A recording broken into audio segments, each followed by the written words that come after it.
All right, Jill, you're up. Yep. Jill, someone's reading the notes. Bringing this from stage to screen has been an act of patience and faith, as noted in the film. So I want to know from both of you, being that there are scenes that had to be cut, characters, musical numbers, what was that experience like? And how did you talk through what you were going to let go?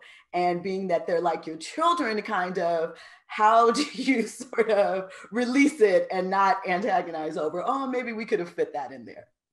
Oh, that's a great question. Well, first of all, the lion's share of the credit goes to Chiara, who is my co-writer on the show, and then wrote the screenplay herself, and did a thing that is very rare for Chiara, which was she actually said, like, let me just go off and do it, because I think I'll be braver if I just take a stab at it without both of us looking at our child together.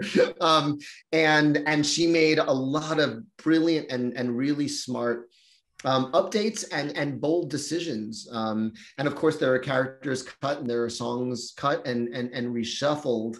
And then I think the fun of that, well, again, because Alex, Bill, and I, who worked on the music together in the show, like also worked on the score, we snuck in every song in the score. They might be score elements now, but like that moment between Nina and her father towards the end of the movie, where Everything I Know would have been sung on stage, again, you can do what Everything I Know does in a close-up.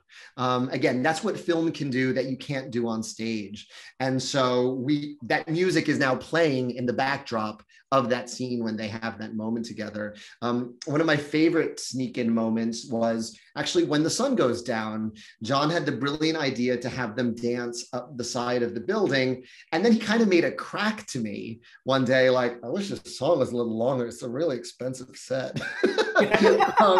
You know, it's like, it's a lot of set for a 2-minute song. And I went, wait, it can be longer. And I pitched the melody from Sunrise, which was one of our cut songs, actually being the instrumental dance climax to the song. So that feeling of a piece, so like when they can't sing anymore, they dance. And it is actually sort of one of the beautiful cut songs of the relationship in the stage version. So everything kind of found its way musically. For me, I'm very happy because everything found its way back into the score in some way, shape, or form.